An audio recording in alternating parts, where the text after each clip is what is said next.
Hello दोस्तों, स्वागत है आप सभी का आपके अपने YouTube channel account to earth पर।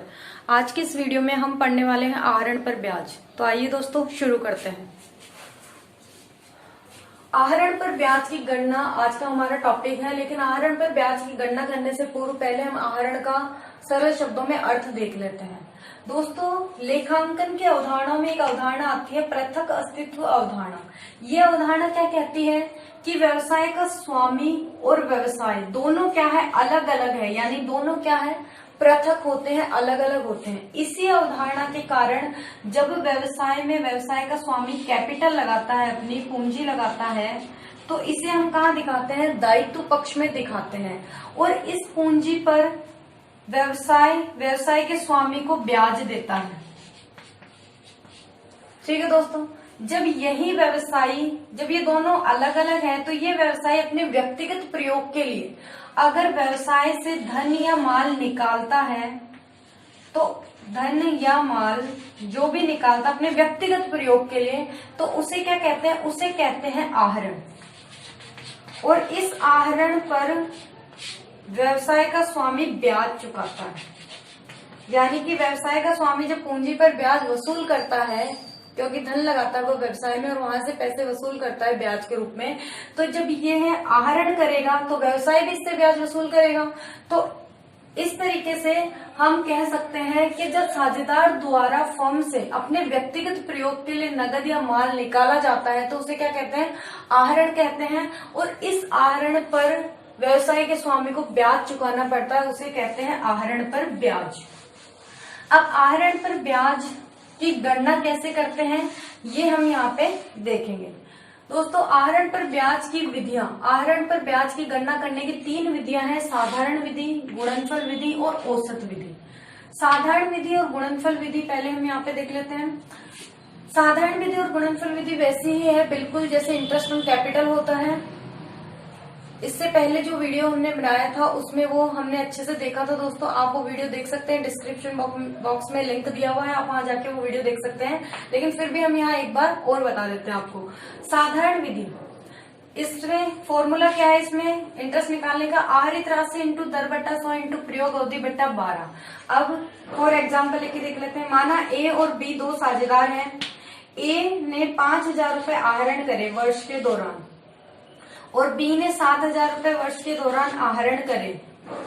ए ने 5,000 रुपए आहरण करे, आहरित राशि कितनी हो गई यहाँ पे, 5,000 ए की, इंटू दर बटा 100 मान लेते हैं, दर 10% है ब्याज की दर, तो 10% है तो 10 और परसेंटेज लगा हुआ है तो ये परसेंटेज वाला 100 इंटू प्रयोग अवधि। अब उसने कहा वर्ष के दौरान 5,000 आहरित करे, तो हम ये मान लेते हैं कि उसने वर्ष के स्टार्टिंग में करे होंगे, तो पूरे 12 महीने उसने यूज करी है वो अमाउंट, तो हम यहाँ पे लिख देंगे इंटू 12 बट्टा 12।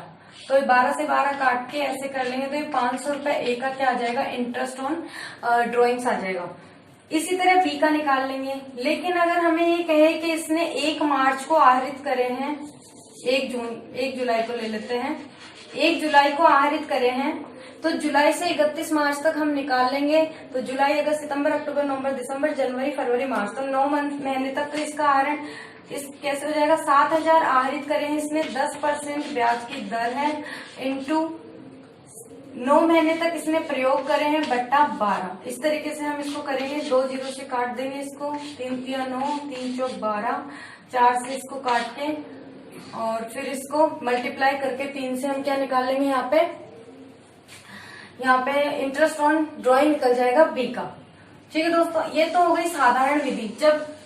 अब दूसरी है गुणनफल विधि। गुणनफल विधि कब लगाते हैं, जब एक साझेदार 2-3 बार आहरण करे और उसके आहरण करने की डेट भी क्या हो, अलग अलग हो। जैसे मान लो ए का ही निकाल लेते, एक साझेदार है, इसने 1 अप्रैल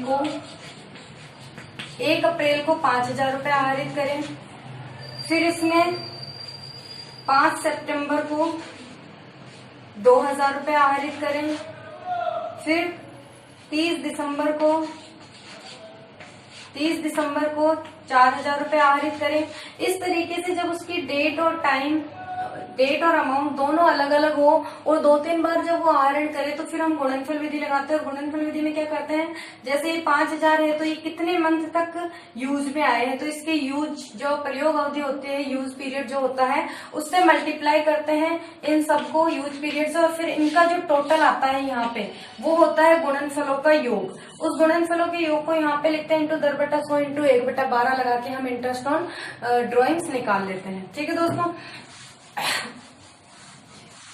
अब ये जो विधि है, दोनों विधि ये कब लगाते हैं, जब राशि भी असमान हो, राशि असमान हो आहरण की, और समय भी असमान हो। राशि और समय कैसे, जैसे इसने अभी ए ने करा था 1 अप्रैल को, फिर सितंबर में, फिर दिसंबर में, तो इसकी डेट फिक्स नहीं थी कि कभी भी ये राशि आहरित कर लेता था, और उसका अमाउंट फिक्स नहीं था, कभी 5000, कभी 4000, कभी 2000, तब ये दोनों विधियां लगाते हैं। अब ये तीसरी विधि जो है औसत विधि, ये कब लगाते हैं, जब उसका टाइम फिक्स हो और उसका अमाउंट भी फिक्स हो। जैसे ए जो पार्टनर है वो पहले महीने की 1 तारीख को, यानी हर महीने 1 तारीख को, ये कह सकते हैं हर महीने 1 तारीख को वो 2000 रुपए आहरित करता है। तो महीने की 1 तारीख को वो आहरित करता है 2000, तो उसकी डेट क्या हो गई, फिक्स हो गई कि 1 तारीख को वो 2000 रुपए आहरित करेगा। ऐसे ही बी है माना साझेदार, वो हर महीने की 15 तारीख को, यानी कि 15 तारीख को हर महीने की वो 5000 रुपए आहरित करता है। तो यहाँ पे डेट भी उसकी फिक्स हो गई कि हर महीने की 15 तारीख को वो ड्राइंग करेगा, और कितने 5000 रुपए।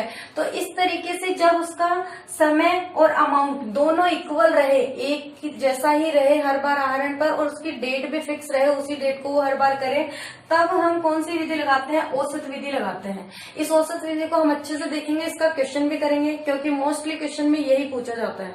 आइए दोस्तों क्वेश्चन देखते हैं इसका, और साथ में इसका फॉर्मूला भी। आइए देखते हैं औसत विधि। सूत्र दिया हुआ है आहरित राशि इंटू 10/100 इंटू औसत अवधि बट्टा 12। आहरित राशि भी हम निकालेंगे, दर क्वेश्चन में दिए हुए रहेगी, औसत अवधि बट्टा 12। अब ये औसत अवधि कैसे निकालते हैं, यहाँ पे एवरेज पीरियड कैसे निकालते हैं, ये निकालने के लिए मैंने ये टेबल बनाई है, इसको देखते हैं।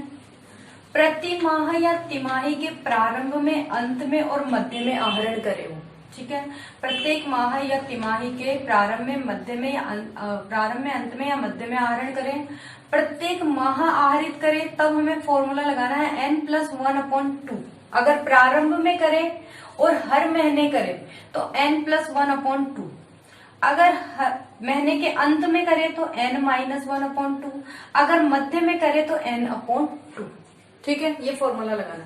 अगर प्रत्येक तिमाही के प्रारंभ में करें तो n+3, यानी हमें ध्यान रखना है कि जब तिमाही बोले तो +3 करना है शुरू में हो, तो अगर तिमाही के अंत में करता है तो n-3, और मध्य में करता है तो n/2, यानी कि जब मध्य में करता है तो फॉर्मूले में कोई चेंज नहीं होता। ठीक है, अब n बराबर क्या है, जितने माह तक आहरण करे, यानी उसने कह दिया 12 महीने तक आहरण करा है, 9 महीने तक, 6 महीने तक, तो फिर वही n का नंबर यहाँ पे हम लेंगे, यानी n बराबर क्या है, जितने माह तक आहरण करे। अब यहाँ पे मैंने क्वेश्चन लिखा है, इसको करते हैं। GST 3 पार्टनर हैं, ये प्रत्येक माह के प्रारंभ में G तो करता है 2000 रुपए आहरित, S करता है प्रत्येक माह के अंत में 3000 रुपए, और T प्रत्येक माह के मध्य में करता है 1000 रुपए। अब हमें कुछ भी नहीं कह रखा है यहाँ पे, तो हम क्या मानेंगे कि पूरे 12 महीने तक उन्होंने आहरण करा है, तो यहाँ पे हम n बराबर क्या मानते हैं, 12 माह। ठीक है, अब हम इनका इंटरेस्ट ऑन कैपिटल निकालते हैं, पहले जी का। तो पहले हम एवरेज पीरियड निकाल लेते हैं, यहाँ पे इन सभी के एवरेज पीरियड, औसत अवधि निकालते हैं, जी की, एस की, टी की। तो जी प्रत्येक माह के में आहरित कर रहे हैं ये लोग, तो n+1 आएगा। ठीक है, तो n दिया हुआ था, ये प्रारंभ में करता है जी, तो जी का कितना आ जाएगा, यहाँ पे जी की हमें औसत अवधि निकालनी है, तो n+1 यानी कि 12 + 1/2, यानी कि 6.5 माह। तो ए की औसत अवधि कितनी आ गई, 6.5 माह। अब ऐसे ही हम एस का निकाल लेंगे, तो एस का कितना हो जाएगा, 12 - 1/2, यानी कि 5.5 महीने। तो यहाँ पे एस का हो जाएगा 5.5 माह। और हमें टी का निकालना है, तो टी का तो 12/2 करना है सीधा सा ही, तो 6 हो जाएगा, तो यहाँ पे 6 माह। ये इनकी क्या आ गई, औसत अवधि निकल करके आ गई। अब हम आहरित राशि निकालते हैं। यहाँ पे जी की आहरित राशि, जी ने एक महीने में करे 2000 रुपए आहरण, और इन्होंने टोटल कितने महीने तक करा, 12 महीने तक, तो इंटू 12, तो टोटल कितनी राशि आहरित कर ली, 24,000 रुपए। तो यहाँ पे आहरित राशि, यहाँ पे लिखेंगे कुल आहरित राशि, कुल आहरित राशि। तो 2000 रुपए हर महीने आहरित करें 12 महीने तक, तो टोटल 24,000 रुपए आहरित कर लिए। अब जी का इंटरेस्ट ऑन ड्रॉइंग निकाल देते हैं, जी interest on drawing, interest on drawing. तो फॉर्मूला हमें पता है, टोटल आहरित राशि कितनी है, 24,000 रुपए, इंटू दर, दर कितनी दी हुई है 12% यहाँ पे हमें, तो 12% के लिए नीचे 100, इंटू औसत अवधि, औसत अवधि ए की जी की कितनी है 6.5 माह, तो 6.5 ऊपर लिखेंगे और नीचे में लिखना है 12, तो बटा 12। ये पॉइंट हटाएंगे यहाँ से तो नीचे 1 0 लग जाएगा, ठीक है। अब ये तीनों जीरो से ये तीनों जीरो काट दिए, इस 12 से ये 12 कट गए। अब हमें 65 को 24 से मल्टीप्लाई करना है, तो हमारे पास ऊपर बच गया 24 और यहाँ पे बचा है 65। इन दोनों को मल्टीप्लाई करेंगे तो जी का क्या निकल के आ जाएगा, इंटरेस्ट ऑन ड्रॉइंग। तो इसका निकाल लेते हैं, 24 से इसको मल्टीप्लाई करते हैं,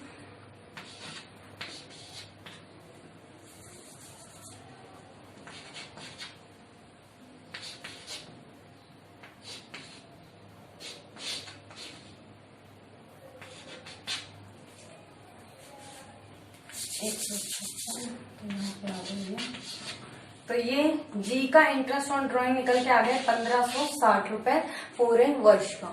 इसी तरीके से हम एस का निकाल लेंगे और टी का निकाल लेंगे, फॉर्मूले में रख के। टी का एस का और निकाल के देख लेते हैं, यहाँ पे निकाल लेते हैं एस का। तो एस 3000 रुपए आहरित करता है, पूरे 12 महीने तक इसने आहरण करा, तो 12 3 36, यानी टोटल कितने रुपए आहरित करे इसने, 36,000 रुपए।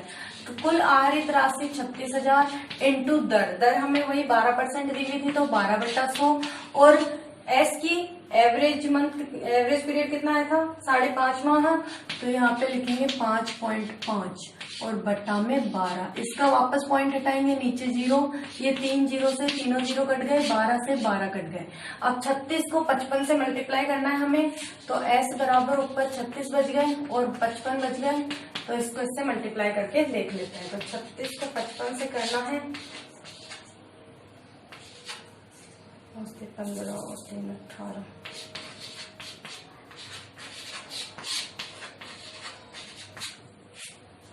1980, 1980। तो ये हमारे क्या निकल के आ गया,